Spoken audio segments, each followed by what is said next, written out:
kaya ang motibo? Bakit kayo kinalagkad yung pangalan niyo as you were saying hindi ito totoo?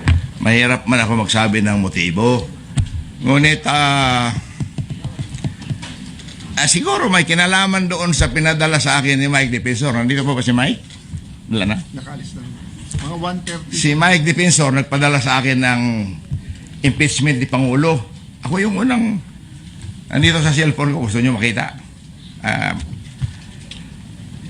Pagkatapos, pinadala sa akin na kung maaari daw endorso ko.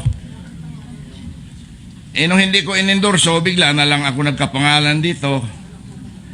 Hindi ko sinasabi na yung sinasabi na mabuhay ka, Congressman Jose Alvarez po. Si Margaret ito, hindi ko kilala kung sino itong Margaret nagpadala sa akin.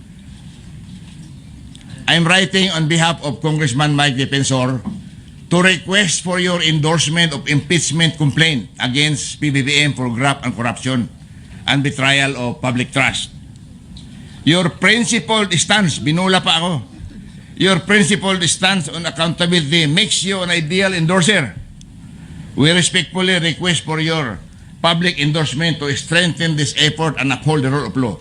Attached is the full complaint for your review. Thank you for your consideration. Hello po, will you endorse? Ang sagot ko, no, sorry. Hindi ko pa nga nabasa eh. Pinapa-endorse na agad sa akin, pinaprint ko kaya kakapal. So, sunod noon, kasama na po ako dito sa Marines. Pero I can say categorically, wala po akong tinanggap na malita galing kay Saldico dahil wala naman utang si Saldico sa akin. Wala din ako utang sa kanya. Okay? Maraming salamat.